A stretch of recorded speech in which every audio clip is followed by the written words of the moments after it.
예, 신명기 8장 1절 10절이고요. 오늘은 너를 시험하사 합니다. 신명기 8장 2절 말씀 같이 읽겠습니다. 신명기 8장 2절 말씀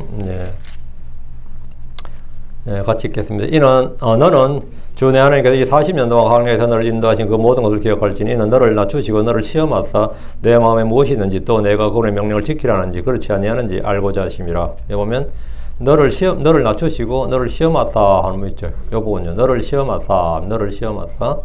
그 주님께서 사람을 시험하시는가? 그러면 이제 안 한다고 다들 그렇게 말하죠. 성경에는 주님께서 시험하시는 장면이 있는데 여기 이제 시험하다는 프로브예요. 예, 프로브고 이제 그리고 템테이션, 그건 안 한다 이렇게 이제 보통 말하는데 그것도 합니다 주님이. 예, 프로브도 하고, 트라이도 하고, 템트도 하고, 서치 이것도 하고 하나님께서 하시는 게 많은데 오히려 테스트한다. 우리 그런 표현 많이 쓰는데 킹제임 성경에 테스트한다는 없어요.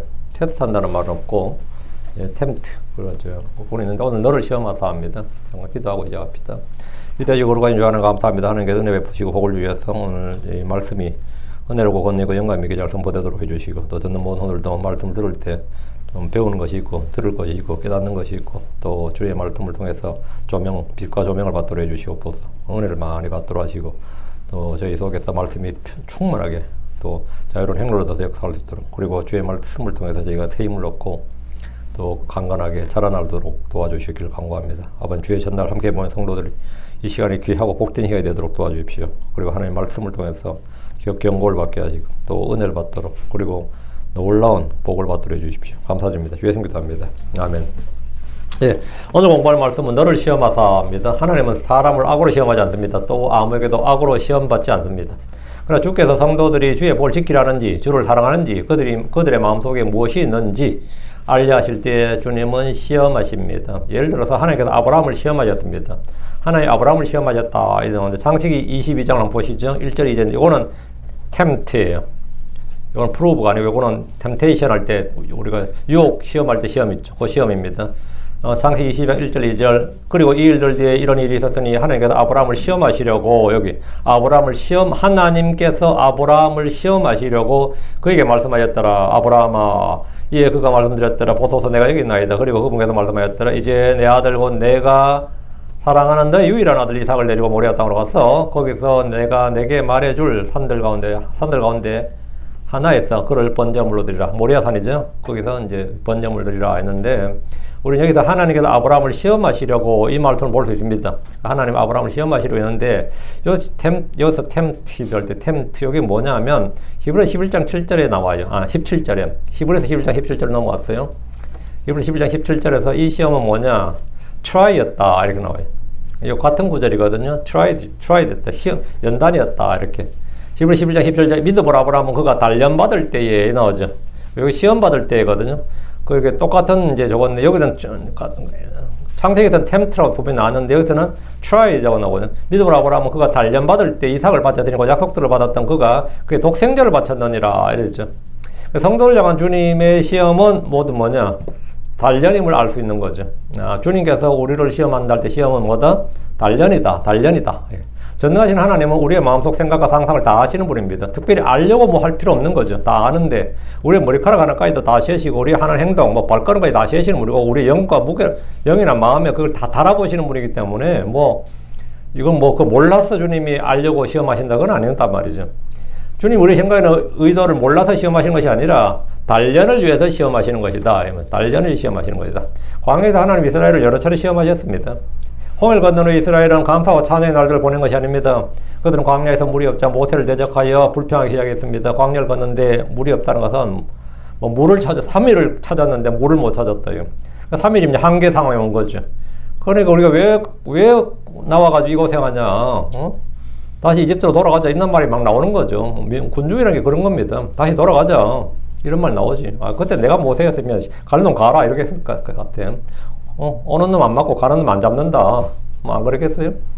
근데 모세는 그걸 다 들었는데 광야에서 물이 없다. 물을 찾을 수 없다는 건 보통 생각한 문제 아닙니다. 이에 모세가 주께 부르짖고 주님께서 한 나무를 보여주시고 그것을 물돌 속에 던져서 그 물을 이제 쓴 물이었죠. 물은 발견했는데 마라라 그래. 마라가 쓰다는 뜻인데 쓴 물을 발견했는데 이제 못 먹는 물이다 이 말이 아니라 오염된 물인 거죠. 그것에 이제 주님께서 나무를 던졌지 아니면 그것이 뭐다? 단물이 되었다. 그 민물이 되었다 이 말이죠.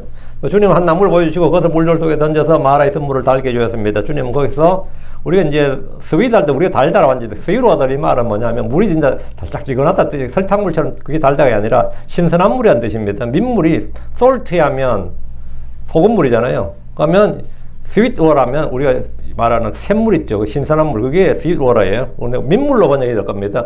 우리 단물로 번역 보통 했는데 그 야고보서도 마찬가지고요. 단물이 아니고 민물이에요. 그 깨끗한 물이다 이 말입니다. 깨끗한 물로 만들어 주신 거죠. 그게 출애굽기 15장 25절에 그리고 그가 주께 부르짖었더니 주께서 그에게 한 나무를 보여주심으로 그가 그것을 물들 속에 던지며 그 물들이 달게 되었더라. 그 쓴물이 민물이 되면 달게 느껴지는 거예요. 당연히.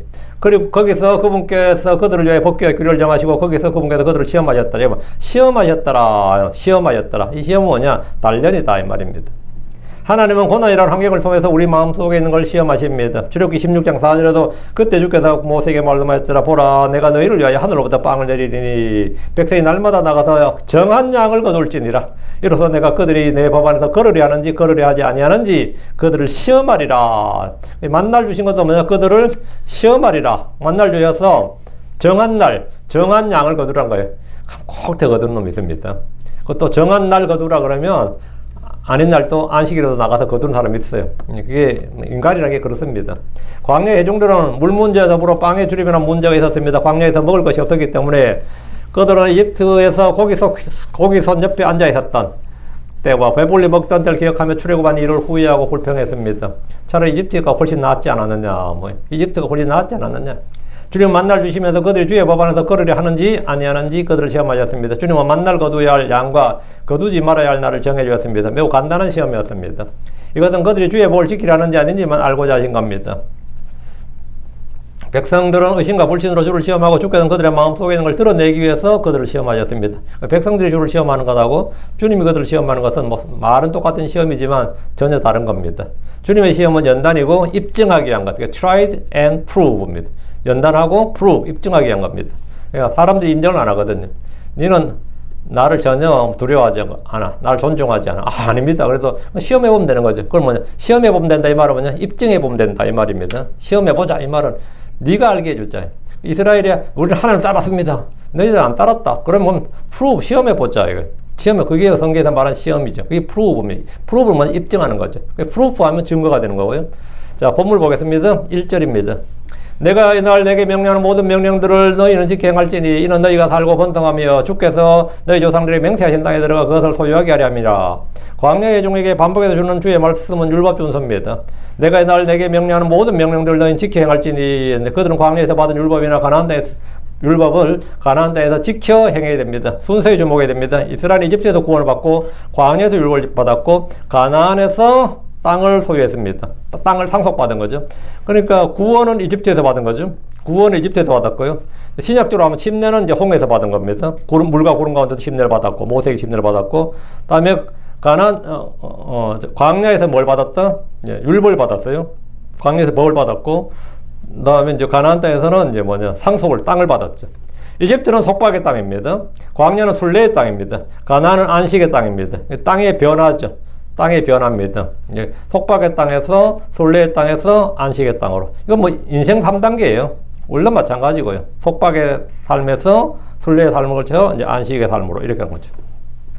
속박의 땅에서는 지켜야 할 율법이 없었습니다. 이집트 땅에서는 이스라엘이 지켜야 할 절기가 있었던 것도 아니고 음식기류가 있었던 것도 아니고 안식일이 있었던 것도 아닙니다. 당연히 법을 받지 않았으니까 없었어요. 속박의 땅에서는 지켜야 할 율법이 없었다. 우리도 마찬가지 육신의 삶에 살면 지켜야 할 법이 없는 거죠. 율법과 언약은 광야에서 받았지만 그것을 지키고 행해야 할 곳은 약속의 땅입니다. 1절에 이는 너희가 살고 번성하며 주께서 너희 조상들에게 맹세하신 땅에 들어가 가나안 땅에 들어가면 그것을 소유하게 하려 함이라. 율법 준수는 그들이 살고 번성하고 그 땅에 들어가 그것을 소유하게 하려 함입니다. 하나님 일찍이 그들의 조상들에게 이 땅에 대해서 말씀해 주셨고 이 땅을 너희 자손들이 주겠다 약속을 주셨어요. 그 약속을 주셨다고 약속의 땅인데 아브라함과 이삭과 야곱과 12족장은 아무도 그 땅을 한 뼘도 소유하지 못했습니다. 물론 아브라함이 말년에 마누라를 위해서 땅을 샀죠. 그 매장지를 산 거 그거 빼고는 없고 야곱이 약간 더 샀고요. 나중에 그게 전부입니다. 그러나 출애굽한 그들은 광야를 거쳐서 드디어 그 땅을 소유하게 되었습니다. 2절 또 너는 주 내 하나님께서 이 40년 동안 광야에서 널 인도하신 그 모든 길을 기억할지니. 여기 언더라인. 기억할지니 언더라인. 모든 길을 기억할지니 이는 그분께서 너를 낮추시고 너를 시험하사 내 마음속에 무엇이 있는지 또 내가 그분의 명령을 지키고자 하였는지 아니했는지 알고자 하심이라. 주님은 이스라엘이 출애굽 후에 40년 만에 가나안 땅에 들어가게 되면 그들이 할 일이 뭐냐? 율법을 지켜 행하는 것이고 주 하나님께서 40년 동안 광야에서 너를 인도하신 그 모든 길을 기억하라. 40년 광야의 생활 모든 길들은 출애굽기와 민수기에 상세하게 나옵니다. 하나님 그들을 하늘의 만나로 먹이셨고 반석에서 물을 내어 마시게 하셨습니다. 고기를 먹고 싶어 할 때는 고기를 주셨습니다. 낮에는 구름기둥으로 밤에는 불기둥으로 그들을 인도하셨고 그들 중 아무도 발이 부르트지 않았습니다. 그들의 일상생활이 모두 이적과 기적의 연속이었습니다. 40년 동안 입은 옷이 헤어지질 않았습니다. 광야의 생활은 일상의 삶이 하나님의 표적들로 가득 찼습니다. 그들은 아침부터 일어날 때부터 일어나면 장막 주변에 뭐가 있어요? 하늘에서 만나가 내려있어 밤새. 일어나서부터 끝까지 뭐였느냐? 예, 표적의 연속이었다. 삶 자체가 표적으로 가득 차 있었다 이 말입니다. 주께서 기억하라고 하신 모든 길들은 그들 가운데도 하나님이 함께 계셨다는 거죠. 하나님께서 그들과 함께 계셨고 그들을 인도하셨고 주님께서 그들 앞에 나가셨고 그들 모두에게 피로를 공급하셨습니다. 아무것도 부족함이 없게 하셨다는 겁니다. 그들은 모세처럼 표적을 행하지는 않았지만 그들은 늘 표적 가운데 살고 있었습니다. 그들 직접 표적을 나일 강물을 바꾸고 이런 피로 바꾸고 이런 식의 표적을 행한 건 아니에요. 그러나 그들은 늘 아침부터 저녁까지 표적 가운데 살고 있었어요. 구름 기둥 자체가 뭡니까? 해를 막아주는 시원함이죠. 그 자체가 그러니까 14배에 안 걸리는 거예요. 아니면 광야에서 걸으면 다들 탈진하죠. 그리고 밤에도 광야가 얼마나 일교차가 심합니까? 밤에는 완전 추워 죽죠. 근데 불기둥이 있어서 진짜 난로라는 게 따로 없는 게 불기둥 그게 난로예요. 그리고 그들이 그냥 밤에 후끈후끈하게 자는 거지 솔직히.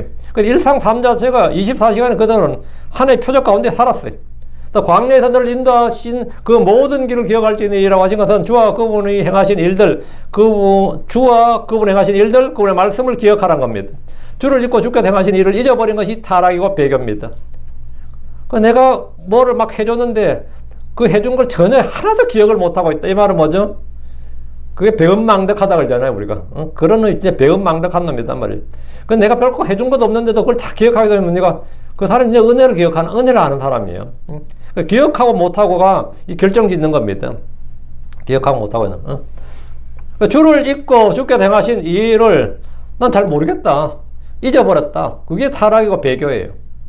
주의 말씀을 잊어버리면 그 말씀은 그 사람은 불신자나 이교도나 다를 것이 없습니다. 주를 기억하는 것, 주의 말씀을 기억하는 것, 주께서 내게 행하신 일을 기억하는 것이 그게 믿음의 삶입니다. 주 예수님이 나를 위해 행하신 일이 무엇인지 내가 기억하고 있다. 그 사람은 믿고 있는 겁니다. 우리가 주의 만찬하는 것도 주님이 받으신 고난과 죽으심과 그분의 살과 피를 기억하기 위한 것입니다. 잊지 않고 기억하는 사람이 은혜를 아는 사람이고 감사를 아는 사람입니다. 다시 2절 이는 그분께서 너를 낮추시고 너를 시험하사 내 마음속에 무엇이 있는지 또 내가 그의 명령들을 지키고자 하였는지 아니하였는지를 알고자 하심이라. 주께서 40년 동안 그들에게 행한 많은 일들은 그들을 낮추시기 위함이었다. 노예 백성을 낮출 게 뭐가 있어요? 노예 백성이었는데.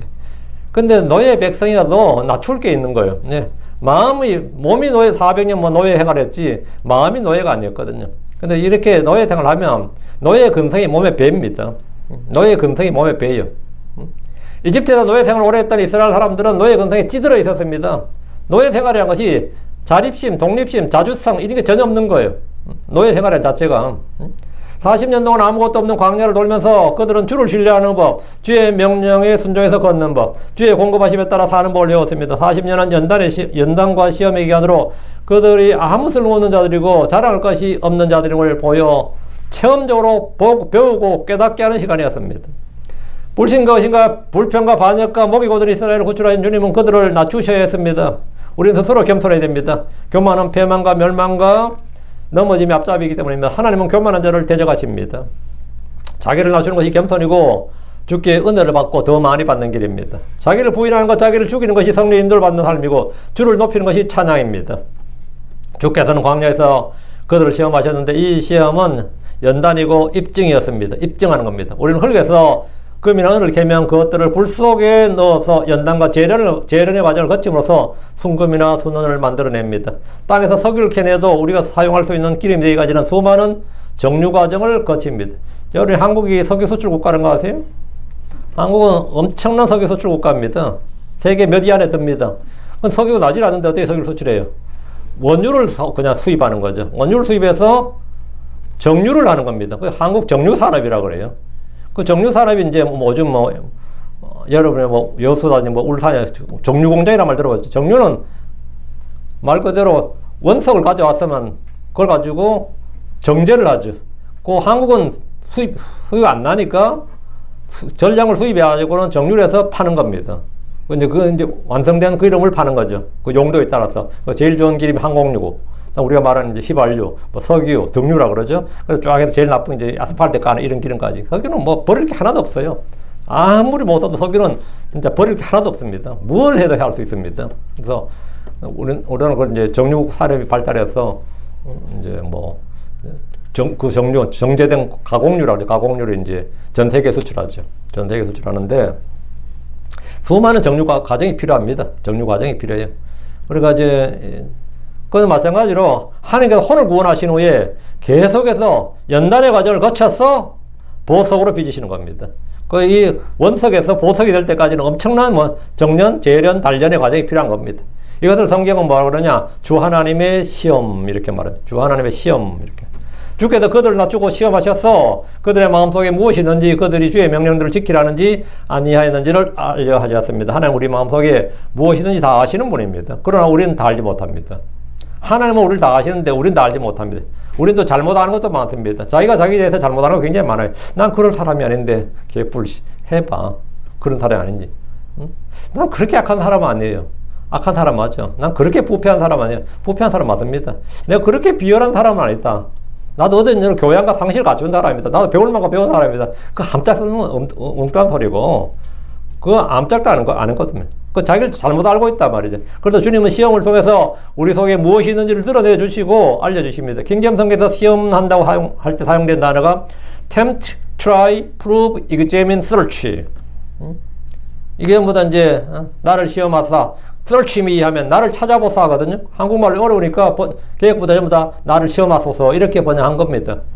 prove도 마찬가지고 examine 나를 조사하사 이러면 되는데 이제 그게 좀 뭔가 좀 어감상 뜻이 잘 안 하니까 그냥 이것도 나를 시험하사 이렇게 해가지고 이 5 단어가 다 시험하사로 번역돼서 대부분 다 시험하사로 많이 번역돼서 흠정려도 그렇게 됐고 지금 근본려도 그럴 겁니다.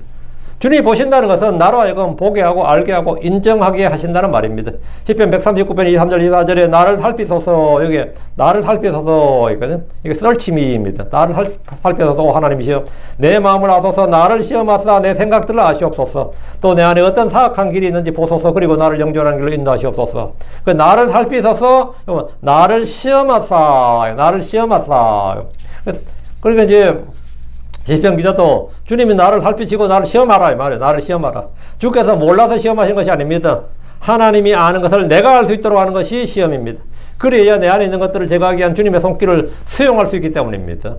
내가 내 자신이 내 안에 무엇이 있는지를 알아야지 하나님이 징계라든지 단련하든지 뭐라 그걸 뭐죠? 수용할 수 있는 거죠. 그렇다면 나한테 왜 이런 일이 발생했지? 이렇게 나온단 말이죠. 그리고 하나님이 살아계시면 이럴 수가 있는가? 이딴 식으로 나온다고 대부분 다. 하나님이 계시면 내가 하나님 믿는데 하나님이 계시면 나한테 이런 징계를 주실 수 있는가? 나를 이렇게 하실 수 있는가? 이렇게 반발하죠. 그 수용성에 내가 주님의 손길을 수용하기 위해서는 뭐냐? 나를 낮춰야 되고 내 안에 무엇이 있는지를 시험해서 알아내야 돼. 주님 내게 알게 해주신 거죠. 주님의 징계나 고난, 심판이 나를 괴롭게 하는 것이 아니고 성장과 열매를 맺게 하는 것임을 알게 하는 겁니다. 내 안에 곧 내 육신 안에 선한 것이 하나도 거하지 않는다. 내 육신 안에 선한 것이 하나도 거하지 않는다는 사실을 알고 인정할 줄 아는 사람이 거의 없습니다. 자기가 선하고 의롭다고 생각하는 사람들은 주님의 징계와 책망을 수용하지 못하고 바로잡히지도 않습니다. 하나님께서 광야 40년을 통해서 그들이 어떤 사람들인지, 그들이 어떤 민족인지, 우리가 이집트보다 더 잘난 민족이 아니다. 가나안 사람보다 더 의롭거나, 가나안 민족보다 더 의롭거나 경건한 민족이 아니에요. 우린 좀 기질 캐릭터가 우리 유대인들은 캐릭터가 세상 다른 민족들은 다르다.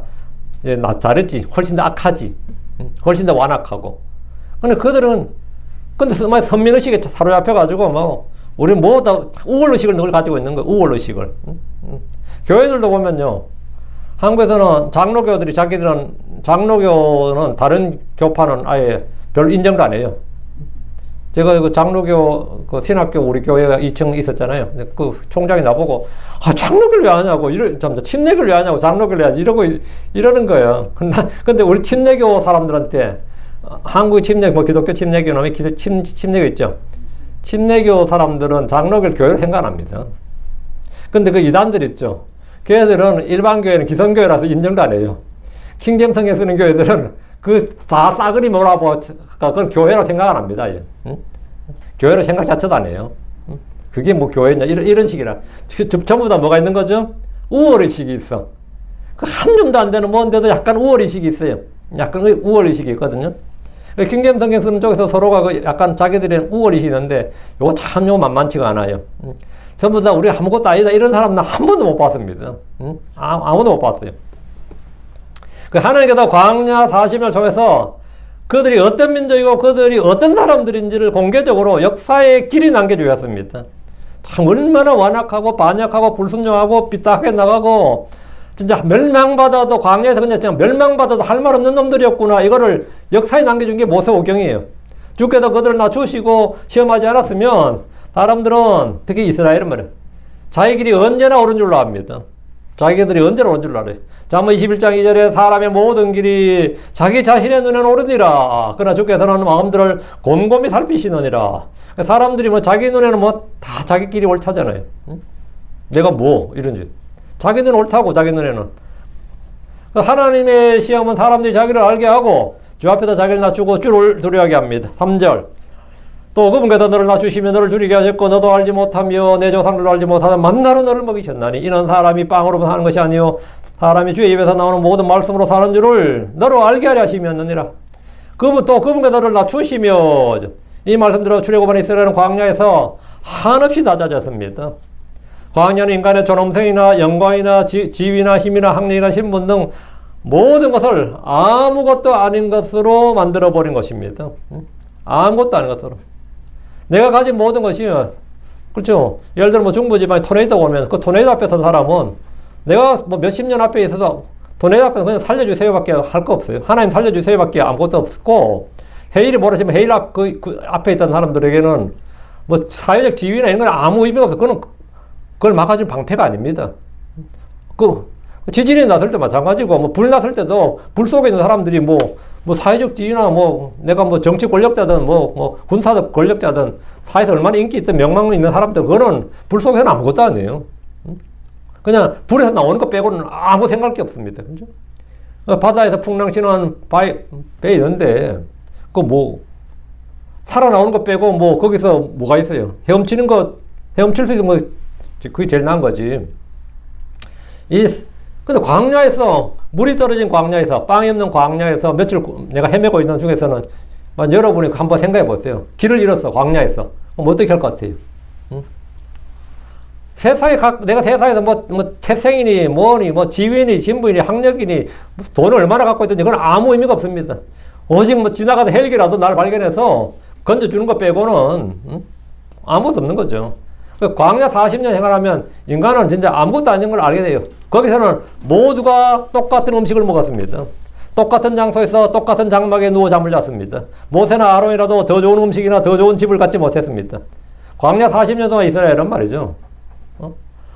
모세라고 해서 삐까뻔쩍한 집에서 잔 거 아닙니다. 똑같은 장막에서 잤어요. 똑같은.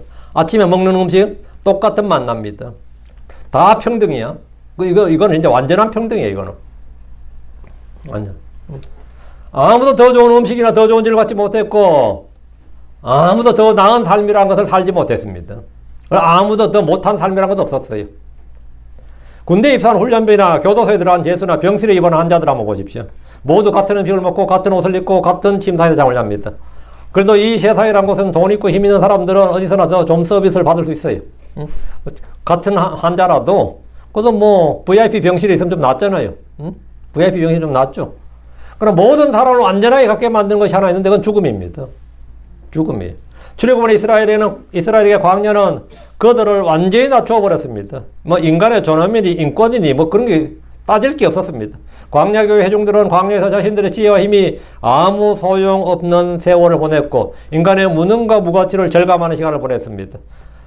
3절 너를 줄이게 하셨고 이게 뭔 말입니까? 그들은 광야에서 먹을 것이 없어 불평한 적이 있습니다. 만나를 내려주기 전까지 그들이 이집트에서 가지고 나온 음식을 먹었지만 그것은 2개월 정도 만에 바닥이 났습니다. 물도 없었습니다. 이집트에서 먹었던 각종 채소나 과일이나 고기는 언감생심 꿈도 꿀 수가 없었습니다. 하나님 하늘에서 만나를 내려주셨는데 참 좀 심했어. 40년 동안 메뉴가 똑같아. 40년 동안 메뉴가 똑같다고. 한 번도 바뀐 적이 없습니다. 똑같은 만나를 내려주시는데 아이고 저도 뭐 일주일 카레 먹으라고 미쳐버리거든요. 안 그렇겠어요 여러분? 솔직히 뭐 된장국지 고추장국지 뭐든 간에 그 3일 4일 먹으면 저희 집 사람은 한 번 하면 끝장을 보거든.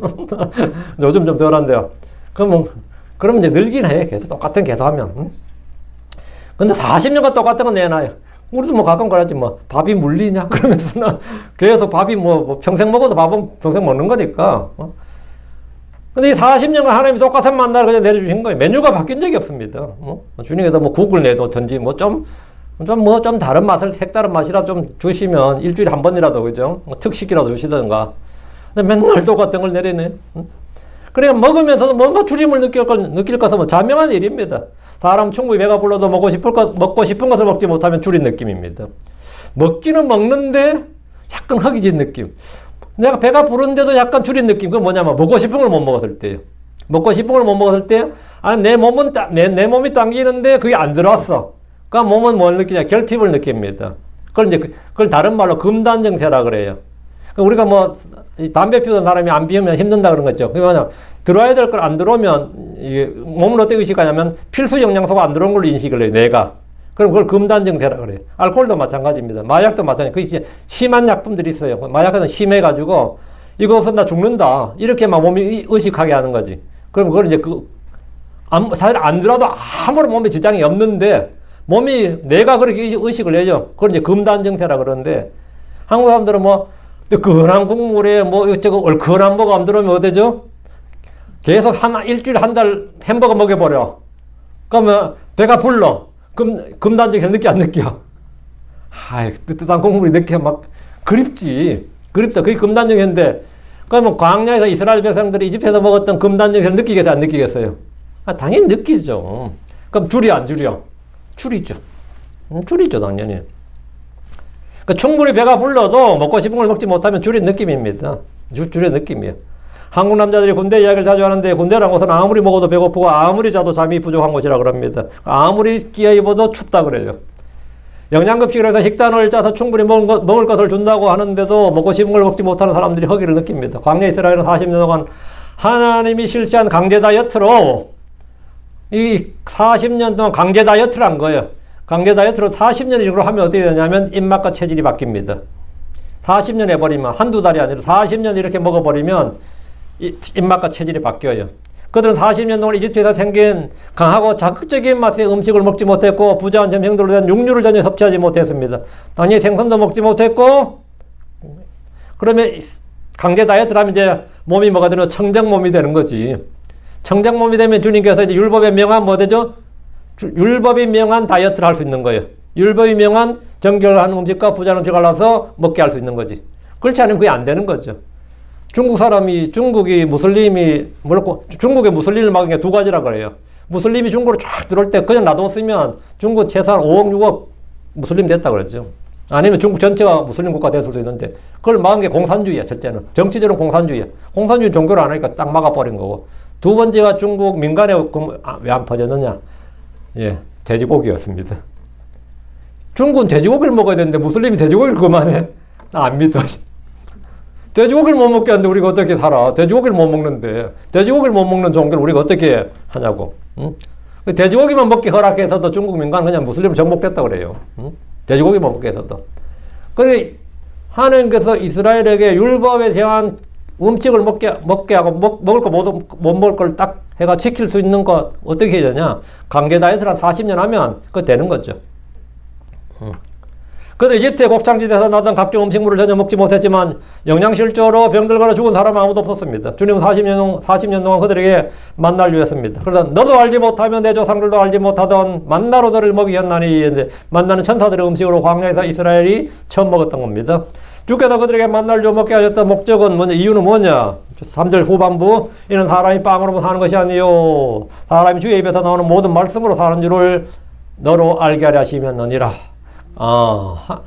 광야에서 이스라엘 이제 40년 체험한 게 뭐냐면, 예, 사람이 빵으로만 사는 것이 아니라 땅에서 나오는 빵, 이 곡물, 밀, 뭐 보리, 우리가 소위 뭐 쌀, 이 땅에서 나오는 음식 외에 하늘에서 나는 음식이 있다는 것. 하늘에 나는 음식이 있다는 거예요. 응? 주의 입에 나오는 모든 말씀으로 사는 줄을 너로 알게 하려 하시면이라.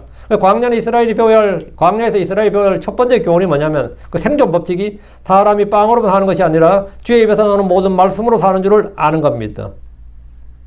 광야에서 40일을 금식하며 줄이신 주님께서 사탄의 시험을 받았을 때 이 말씀을 사용하셨습니다. 마태복음 4장 3절 4절에 그리고 그 시험하는 자가 그분께 왔을 때 그가 말하였더라. 만일 내가 하나님의 아들이거든 이 돌들이 빵이 되도록 명령하라. 그러나 그분께서 대답하여 말씀하였더라. 기록되어서되 사람이 빵으로 사는 것이 아니요 하나님에서 나오는 모든 말씀으로 살리라. 주님은 광야에서 만나를 먹지 않으셨지만 생존법, 사는 법을 알고 계셨습니다. 사람은 육신의 빵을 위해 노동을 하고 불법이나 범죄를 서슴지 않습니다. 세상 사람들은 그들의 배가 그들의 하나님입니다. 빌립보 3장 19절에 그들의 마지막은 파멸이요 그들의 하나님은 배요. 또 그들의 영광은 그들의 수치스러운 일에 있나니 그들은 땅에 속한 일들을 생각하느니라. 그러나 하나님의 백성은 빵으로 살지 않고 자기 배를 섬기지 않고 주의 배에서 나오는 모든 말씀으로 삽니다. 주께서 무엇을 먹을지, 무엇을 마실지, 무엇을 입을지 전혀 생각하지 말라고 하신 것은 세상이 알지 못하는 양식, 사람들이 알지 못하는 빵이 있기 때문입니다. 마태복음 6장 3절에 그러므로 말하기를 우리가 무엇을 먹을까 혹은 우리가 무엇을 마실까 혹은 우리가 무엇을 입을까 전혀 생각하지 말지니라. 전혀 생각하지 take no thought입니다. 전혀 생각하지 말지니라. 우리 성경에는 염려하지 말지니라 했는데 생각 자체를 하지 말라고요. 뭐 요즘 우리 일상생활은 신경 꺼라 말. 거기에 신경 꺼라고. 전혀 생각하지 말지니라. 하나님 우리가 무엇으로 사는지 알게 하려고 낮추기도 하시고 줄이기도 하십니다. 4절. 예수만 믿으면 살긴 사네. 이거 아는 크리스천이 좀 드물어요. 예수 믿어도 해야지 살지 그냥 못 살아. 이게 대부분 크리스천 생각이고 대부분 사람 생각인데 예수만 믿으니까 어쨌든 살긴 살아지네. 살긴 사네. 요거 아는 것, 요거 알기가 쉽지가 않다고 이 말입니다. 광야에서도 살면 뭐 여기서는 왜 못 살겠어요? 광야에서 사는데 아무것도 없는 광야에서 사는데 4절입니다. 이 40년 동안 내 의복이 내 위에서 낡아지지 아니하였고 내 발이 부르트지도 아니하였느니라. 홍해가 갈라지고 그 사이를 마른 땅처럼 걸었던 것보다 더 놀라운 표적과 권능은 그들 일상에서 나타났습니다. 광야 40년 동안 그들이 입고 있던 의복이 낡아지지 않았습니다. 이것은 물리적으로 불가능한 일입니다. 옷이 40년 동안 어떻게 낡아지잖아요. 요즘 많은 사람들이 입는 옷보다 입지 않는 옷이 더 많고 몇 년 동안 옷장에만 걸려있는 옷도 있습니다. 한두 번 입고 뭐 옷장에서 갔는데 좀이 해서 버렸다든지 하도 있어서 유행이 지나 버렸다 이런 거 있어서 그 입는 옷보다 안 입는 옷이 더 많죠. 근데 옷장 한번 열어보세요. 옷이 얼마나 많아.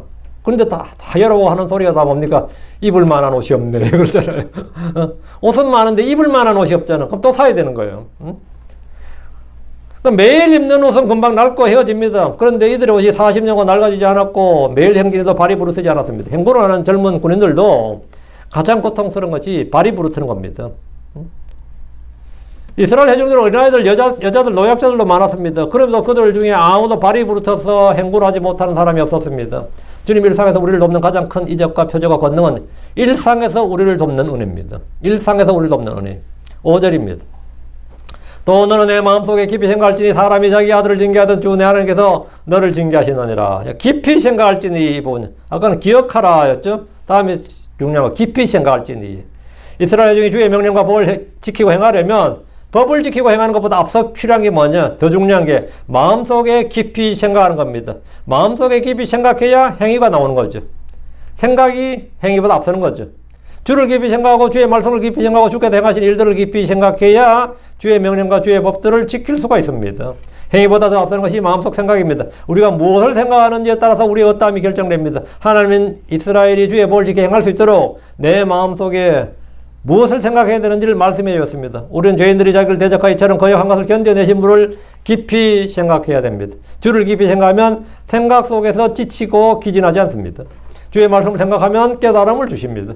디모데후서 4장 7절에 내가 말하는 것을 깊이 생각하라. 그러면 주께서 모든 일에서 내게 깨달음을 주시리라. 지금 본문에서는 징계에 관해 깊이 생각해 보라고 하셨습니다. 지금 5절입니다. 사람이 자기 아들을 징계하듯 주 내 하나님께서 너를 징계하시느니라. 주님이 징계하신다고요. 주께서는 사랑하신 자를 친히 징계하시고 자신이 받아들인 아들마다 채찍질하십니다. 그래서 우리는 주의 징계를 멸시하지 말고 그분께 책망받을 때 낙심하지 말아야 됩니다. 징계를 견뎌내면 하나님께서 아들들을 대화하듯 우리를 대화하십니다. 성경은 모든 사람이 징계를 받음으로 너에게 징계가 없으면 너희가 사생하고 아들이 아니라고 말씀하십니다. 주님은 우리의 유익을 위해 징계하십니다. 주님은 우리가 그분의 거룩함에 참여하도록 징계하십니다. 징계는 그 당시에는 기쁘게 보이지 않고 슬프게 보이나 그럼에도 불구하고 나중에는 그것으로 말미암아 단련된 자들은 그것이 의의 합평의 열매를 맺습니다. 그래서 성경은 지금 계시록 3장 19절에 내가 사랑하는 자들마다 내가 꾸짖고 징계하느니라. 그러므로 열심을 내고 회개하라고 하셨습니다. 주님은 꾸짖고 징계하시고 바로 잡으시는 분임을 깊이 생각하라는 겁니다. 주님은 그냥 우리를 내버려 두시는 분이 아니다. 잘못하면 바로 징계하고 채찍질하고 바로 잡으시는 분이다. 그 두려워야 됩니다. 6절입니다. 그러 너는 주 내 하나님의 명령들을 지켜 그분의 길들로 걷고 그분을 두려워할지니라. 그러므로란 말씀은 주님은 징계하시는 분이고 주의 징계와 정죄, 형벌, 심판을 받고 싶지 않다면 주의 법을 지키고 행하라는 겁니다. 우리 남자 학교는요, 학교를 때 한 중학생만 돼도 벌써 반항하는 애들은 막 반항하거든요. 그리고 뭐 학교에서 사고 치는 사고 치고 막 그러는데 저희 중학교는 체육 선생님이 유도가 7단이었나 하여튼 유도 국가대표는 안 했던 것 같아요. 하여튼 유도로 그분은 해서 문제 우리 체육 선생님인데 유도가 저는 그 처음 알았어요. 요즘도 그런지 모르겠는데 유도가 4단이 넘으면 골절을 다 할 줄 압니다. 4단이 넘으면 골절 전문가 정도 수준인데 왜 유도 자체가 워낙 사람이 많이 다치는 유도 맨날 집어 던지고 처음 배우는 낙법부터 배우거든요. 그럼 자기들끼리 맨날 이제 다치고 하면 뼈를 쑥 맞춰주고 해요. 저희 학교는 선생님이 최근에 유도 선생님이었기 때문에 강당에 유도 매트로 딱 깔려 있어. 맨날 집어 던져니까. 그러니까 뭐 불량 학생 오면 일단 거기 집합해가지고 선생님한테 몇 방만 내치면 어떻게 되느냐. 끝장나. 근데 꼭 그러면 탈골된 애도 있고 뼈가 부러진 애도 있고 한데 그 선생님도 다 맞춰줘요. 저도 발 한번 해서 그 선생님이 저를 맞춰줬는데 나중에 소문나서 5일장이죠 한국은. 학교로 그렇게 많은 사람이 몰려와. 농사지다 뼈가 문제 상상 하면 우리 선생님이 그 뼈를 다 맞춰주는데 그 선생님 늘 하는 말이 그렇게 많은 놈 뼈를 맞춰줬더니 한 놈도 감사하는 놈이 없다고는 은혜를 기억할 줄 아는 게 없는 거죠. 저도 제 오른쪽 발뼈가 해가지고 그분이 맞춰줬는데 손으로 여러 만졌더니 탁 하면서 저한테 됐다 그러면 가라 그러더라고요. 근데 저도 그거 보니까 생각해보니까 감사를 안 했네. 나올 때 뭐 인사 굿바하고 나오고 끝이었는 것 같네. 생각해보니까. 근데 그분이 열받으면 제일 열받은 게 뭐 하는지 아세요? 맺히는 거 안 됩니다. 사람 어깨 탈골시켜버려요. 사람 어깨를 애걸 탈골시켜버리고 몇 시간 놔둬버려. 그 아파가 막 질질질게 몇 시간 뒤에 다시 맞춰줘. 몇 놈만 그렇게 했더니만 아무도 두려워하지 않는 이가 없더라 이거지. 그러니까 이 두려움이 임했다는 게 뭔지 아시겠어요? 두려움이 임했다는 거. 그러니까 뭐 그 선생님 뭐 지나가면 뭐 덜덜 떨지도 않을 애들이. 덜덜 떨었지. 덜 떨고 누가 감히 뭐 저걸 해요. 왜? 징계가 속히 임하니까. 징계가 속히 임하니까. 주님께서 여러분 지금 6절 잘 보세요. 그러므로 너는 주 내 하나님의 명령을 지켜 그분의 길들을 걷고 그분을 두려워할지니라 했죠. 두려워할지니라. 그럼 우리가 그때 최선을 참 두려워했는데 최선을 참 두려워했었어요. 근데 요즘 그런 두려움이 없는 거예요. 학교 가도 두려운 선생도 없고 두려운 것도 없어. 그러면 사고 막 칩니다. 죄 막 짓고 그러다 보면 교도소 가게 되는 겁니다. 애들이. 교도소 가게 되는 거예요. 그러므로 이제 이 말씀은 주님이 징계하신 분이고 주의 징계와 정죄와 형벌과 심판이 있단 말이에요. 그러니까 두려워하라 이 말이지. 두려워하라. 간혹 사람들 중에는 두려워하는 것이 무슨 의미가 있느냐 이렇게 묻는 분들이 있어요. 야, 자발적으로 사랑해서 해야지 두려워서 하는 게 그게 뭐냐. 하나님이 두려워서 악을 피하고 죄를 짓지 않는 것은 의미 없는 일이 아니냐. 하나님을 사랑해서 죄를 안 지어야지. 하나님 두려워서 죄를 안 짓는다면 그게 뭐냐. 그건 헛소리입니다. 하나님이 두려워서 죄를 짓지 않는 겁니다.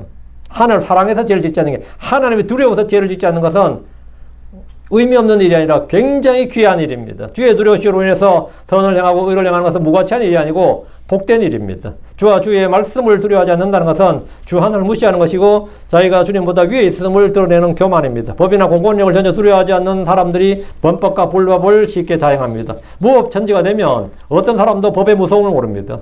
법이 무서운 줄 모른다. 경찰이 무서운 줄 모른다. 이러면 이제 사회 기강은 끝나는 거죠. 사람들이 주를 두려워하지 않으면 죄를 짓고도 인정하지 않습니다. 하나님께서 이스라엘이 주를 두려워하지 않는 아나무인의 오만방자한 자들이 되지 않도록 경고를 하신 거죠. 그러므로 너는 주 내 하나님의 명령들을 지켜 그분의 길들로 걷고 그분을 두려워할지니라. 이것은 그들이 가나안 땅에서 건강하게 부유하게 오래도록 잘 사는 방법입니다. 7절. 이는 주 내 하나님께서 너를 좋은 땅으로 데려가시기 때문이라. 그곳은 물시내들과 샘들과 골짜기들과 산들에서 솟아난 샘들과 깊음들의 땅이요. 이 말은 뭐죠? 물이 부족하지 않는 땅이라는 겁니다. 제일 중요한 게 뭐, 농사를 짓든 뭘 하려면 물이 필요하잖아요. 근데 이스라엘은 큰 강이 없습니다. 뭐 요르단강 하나 있긴 하지만 나일강 같은 거는 뭐 유프라테스강 같은 티그리스강 같은 강이 있는 것이 아니에요. 근데 물이 부족하지 않다는 거. 이런 땅이 있냐 이거죠. 주의 명령을 지켜 그분의 길들로 걷고 그분을 두려워하는 두려워하라는 명령의 이유가 이겁니다. 왜 이스라엘이 그렇게 해야 되느냐 묻는다면 주께서 그들을 좋은 땅으로 데려가시기 때문입니다. 하나님 그들에게 좋은 땅을 주셨습니다. 한국 사람들은 한반도를 금수강산이라고 하면서 엄청 좋은 땅이라고 그러죠. 가장 좋은 땅인 줄 알지만 사실은 산이 70%가 넘는 아주 척박한 땅입니다. 물이 좋다는 거는 왜? 석회수가 없잖아요. 유럽이나 독일 같은 거에도 지금 미국, 우리 캘리포니아에도 석회수가 말도 못 하잖아요. 그냥 못 먹잖아, 그냥. 응? 근데 이제 석회수, 전 세계 대부분 나라들은 석회수가 많아요. 대부분 나라들은. 근데 석회수가 없는 나라, 그런 나라는 전 세계에서 몇 프로 되지 않는데 그 중에 하나가 한국입니다. 중국만 해도 황하라는 게 다른 거 아닙니다. 강물이 먼지란 말이에요. 그냥 누를 황자예요. 응? 흙탕물이다 이 말이지. 그렇기 때문에 끓여 먹지 않으면 다 질병 걸리는 겁니다. 중국은 국가 정책이 물을 다 끓이도록 돼 있어요. 무조건 다 끓이도록 돼 있고, 그래서 차문화가 그렇게 발전한 겁니다. 그냥 끓이면 맹물이 맛이 없으니까 차를 넣는 거죠. 그래서 티가 발전하고, 독일은 그래서 맥주가 발전한 거 다 그런 이유인데, 한국 그거는 인정하지. 민물이라는 거. 그래서 그냥 떠먹어도 그렇게 별 탈이 안 난다는 거. 그건 이제, 그래서 금수강산이라는데, 실제로 생산력에 있어서는 형편없어요. 호남 평야 정도 빼고는 생산지가 별로 없는 거죠. 척박한 땅이라고. 가나안 땅은 하나님께서 이스라엘이 살도록 주신 좋은 땅입니다. 약속의 땅, 젖과 꿀이 흐르는 땅이라 불리는데 이곳은 유럽이나 아시아나 아프리카를 있는 교통의 요충지였고 중심이었습니다. 만약 세계가 단일 정부를 세운다면 그 중심지로 택할 수 있는 곳이 가나안 땅입니다. 비스마르크라든가 나폴레옹 같은 사람들은 세계 정부를 꿈꾸는 사람들인데 그런 사람들이 세계 정부를 꿈꾸면 세계의 수도는 당연히 이스라엘, 이 가나안 땅의 예루살렘으로 봤어요.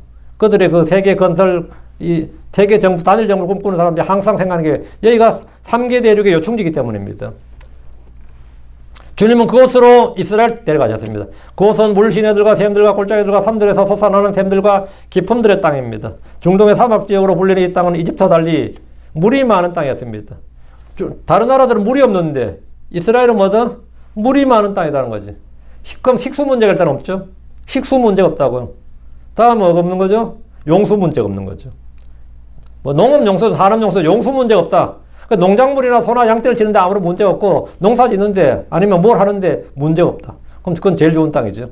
다 8절.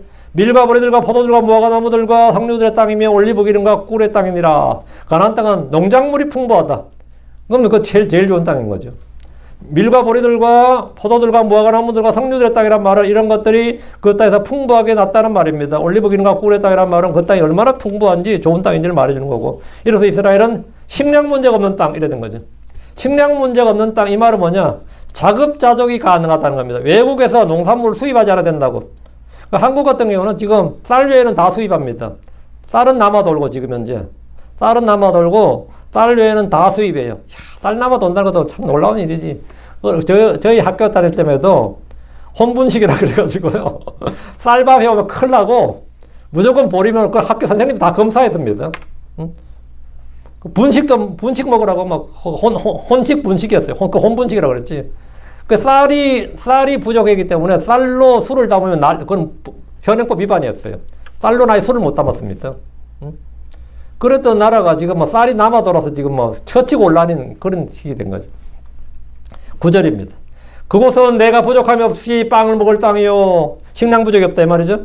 그 안에서는 내게 아무것도 부족하지 않을 것이요. 그 땅의 돌들은 쉬어요. 언덕들은 내가 노슬 캐리라. 한마디로 광물 자원도 부족하지 않다 이 말입니다. 빵이 부족하지 않는 땅이란 백성의 식량 확보를 위해서 남의 나라와 전쟁을 하지 않아도 된다는 뜻이에요. 그러니까 주변 나라 가서 전쟁을 해와야 우리가 산다. 그러니까 약탈 경제를 하지 않아도 된다고. 중동이 왜 그렇게 맨날 전쟁하는 것 같아요? 먹을 게 없기 때문에 약탈을 해야 되거든요. 약탈을 해야 되니까 우리가 가까운 거죠. 우리 삼국시대에 고구려가 그래도 대륙에 기상이 있었다. 맨날 전쟁에 가져올 때. 왜 고구려 왜 그지 됐겠어요? 그 땅이 먹을 게 없기 때문입니다. 먹을 게 없기 때문에 말을 타고 와서 훔쳐와야 되는 거, 뺏어와야 되는 겁니다. 사람을 뺏어오든 식량을 뺏어오든 뺏어와야 되는 거예요. 응? 광대한 땅에 땅이 광대하면 뭐 안 돼요. 쓸모가 없는데. 러시아도 그렇지 않습니까? 모스크바가 어디 있어요? 완전히 서쪽에 있거든요. 동쪽은 왜? 넓고 광대한 땅, 쓸모가 없는 땅입니다. 동토잖아요. 응? 동토라고 아무리 땅이 넓어봐야 의미가 없는 거고, 의미가 없다는 말은 뭐냐? 싸워야 된단 말입니다. 그런데 딱 옆에 보니까 우크라이나가 있네. 우크라이나는 흑토 지역이야. 엄청나게 밀이 나는 땅인데 그 땅을 그냥 둘 수가 없죠. 그건 당연히. 그 땅 그냥 둘 수가 없는 거죠. 그 척박한 땅에 사는 민족은 주변 나라들을 침략해서 약탈을 해야 됩니다. 그건 생존의 문제예요. 약탈한다는 게. 이스라엘 땅은 그런 문제가 없습니다. 이스라엘 땅은 자원도 풍부합니다. 그 안에서는 내게 아무것도 부족하지 않을 것이며, 이 말은 뭐예요? 자급자족이 가능한 땅이다. 전 세계에서 자급자족이 가능한 땅이 몇 나라 될 것 같아요? 미국 대륙은 자급자족이 가능하다 그래요. 미국이 자원 개발은 식량도 충분하고, 솔직히 미국은 식량 충분해요. 식량 충분하고, 석유 충분하고, 가스 충분하고, 광물자원, 금도 충분하고, 자급자족이 충분히 가능해. 더 잘 살려고 수출 수입하는 거지 충분히 가능합니다. 중국도 자급자족이 가능합니다. 중국도 사실은 자급자족이 가능해요. 워낙 땅이 넓어서. 그리고 자원도 많고. 근데 이스라엘은 그렇게 안 넓은데 자급자족이 가능하다. 그럼 하나님 왜 자급자족이 가능한 땅을 주셨느냐? 이방인들과 교류하지 말라고요. 이방인들과 교류하려 독립적으로 살 수 있도록 해준 거예요. 응? 그 가나안 땅은 이스라엘이 이방 민족들과 무역하지 않고도 국제교류하고 그냥 세국 정책을 해도 흥선대원 것처럼 세국 정책을 해도 먹고 사는 데 시장 없다고. 충분히 자급자족이 가능한 땅이다. 세계에서 이런 나라가 거의 없습니다. 자급자족이 가능하다는 건 이게 엄청난 거예요. 하나님 이스라엘이 하나님의 백성으로서 이방인들과 교류하거나 이방인들이 뭘 끌어버리면 우리 굶어 죽는다. 이런 일이 발생하지 않도록 이방 땅에 의지하지 않도록 이집트에서 오는 밀이 올라오지 않으면 우리 다 굶어 죽는데 이런 거 없도록 해놨다 이 말입니다. 거기서 기름이 오지 죽는데 그런 거 없다고. 그러니까 이방인들과 교역하거나 의지하지 않아도 된다 이 말이죠. 그러니까 주님이 분리를 명하셨는데 분리를 명하셨다 이 말은 뭐죠? 자급자족이 가능하게 했다 이 말입니다. 분리를 명하셨다 이 말은. 삶의 모든 것을 공급해 주었다. 그 땅에 돌들은 쉬어요. 그 언덕들에서는 내가 노슬 캐리라. 가나안 땅은 새와 녹과 같은 광물들도 풍성한 곳이었다 이 말입니다. 천연자원도 풍부했다. 좋은 땅에 산다는 것은 복된 일인데 한 가지 위험이 있습니다. 우리 땅이 먹고 살기 너무 좋은 땅이 그럼 뭐죠? 외적의 침입을 받는 거죠. 우리 땅이 좋아 그럼 외적으로 침입을 받는 거죠. 이웃 나라들이 끊임없이 그 땅을 노력하고 침략할 수 있는 이제 뭐죠? 완전 타깃이 되는 거죠. 이스라엘 이제 그게 약점인 거죠. 식량이나 자원이 많다는 것은 주변 나라들, 특히 자원이 부족한 나라들의 끊임없는 약탈 대상이 된다는 뜻입니다. 특히 수학철만 되면 군대가 막 몰려오네. 털어가겠다고. 이게 문제인 거죠. 이스라엘은 자원을 얻기 위해서 다른 나라를 침략할 필요가 없지만 침략자들을 막아야 하는 것은 필연이었습니다. 이 말은 뭐냐? 언제나 강력한 방패가 필요했다는 겁니다. 강력한 방패가 필요하다고. 주 하나님은 그들의 방패였습니다. 10편 8편 11절에 이는 주 하나님이 해와 방패이시며 주께서 은혜와 영광을 주시며 곧바르게 걷는 그들이 어떤 좋은 것도 아끼지 아니하시기 때문이라. 주 하나님께서 해와 방패다. 주님은 그들을 지켜주시는 방패입니다. 잠언 3장 5절에 하나님의 모든 말씀 순수하니라. 그분은 그들의 신뢰를 그분 안에 두는 자들에게 방패가 되시느니라. 주님이 방패가 되신다. 10절입니다. 그 주님이 방패가 되지 않으면 그냥 다 빼앗기는 거죠. 내가 먹고 배부르게 되었을 때 그때 너는 그분께서 내게 주신 그 좋은 땅을 인하여 주 내 하나님을 찬양할지니라. 주님은 그들에게 좋은 땅과 풍성함을 주셨습니다. 사람이 먹고 배부르면 교만해질 수 있습니다. 주 하나님의 은혜를 잊어버릴 수 있습니다. 그럼 주님이 주신 풍성한 은혜를 계속해서 누릴 수 있는 방법이 있습니까? 주 하나님을 찬양하는 겁니다. 주 하나님을 찬양하는 거예요. 주님 주신 땅으로 인하여 감사와 찬양을 드리면 마음이 높아지지 않습니다. 유대 전통에서도 항상 음식을 주신 하나님께 감사와 찬양하는 것도 이 구절이 근거한 겁니다. 여러분, 내가 먹고 배부를 때 너는 그때 너는 그분께 내게 주신 그 좋은 땅으로 인하여 주 내 하나님을 찬양할지니라. 이게 이제 식사기도의 기본이 되는 겁니다. 그 유대인들의 식사기도의 기본이 이거예요. 주 내 하나님을 찬양할지니라. 이렇게. 예. 그 유대 전통에서 그렇고요. 크리스천들이 식사할 때 왜 식사기도 하는 것 같아요? 주께 감사의 기도나 찬양을 드리는 것은 왜 그렇게 하냐? 이건 우린 디모전서 4장 4, 5절 때문이에요. 이는 하나님 모든 창조물은 선하고 만일 감사들을 드리며 그것을 받으면 요거 만일 감사들을 드리며 그것을 받으면 이거 그 식사할 때 하나님께서 주신 음식을 감사를 드리면서 그걸 받으면 거부할 것이 하나도 없기 때문이니라. 이는 그것이 하나님의 말씀과 기도로 거룩히 구별되었기 때문이니라. 하나님의 말씀과 기도로 구별되었다. 거룩히 구별되었다.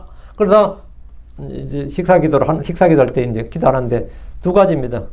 요 지금 말한 민수기 8장 10절, 디모전서 4장 4절 5절로 해서 하나님의 모든 음식물, 하나님 주신 모든 음식물은 말씀과 기도로 거룩히 구별되었고 그것을 주신 그 땅으로 인해서 하나님을 찬양할지니라. 이렇게 된 거죠. 오늘 결론입니다. 하나님의 은혜로 구원받은 자는 반드시 말씀의 훈련을 통과해야 됩니다. 그 훈련의 목적, 하나의 단련의 목적은 뭐냐? 마음이 주 앞에서 겸손해지고 높아지지 않고 말씀에 순종하는 자가 되게 하기 위한 겁니다. 순종의 끝에는 약속된 풍성함이 있습니다. 그리스도 안에서 우리는 하늘에 속한 모든 형체의 복을 받습니다. 하나님은 광야의 과정을 피하게 하지 않으셨습니다. 오히려 그 과정을 통해서 우리를 변화된 사람으로 빚으십니다. 광야는 죽음의 길이 아니라 성화의 시간이었다. 이 말이죠. 신명기 8장의 요약은 딱 세 단어로 기억하라, 순종하라, 찬양하라 합니다. 기억하라, 순종하라, 찬양하라. 이렇게 됩니다. 오늘까지입니다. 기도합시다.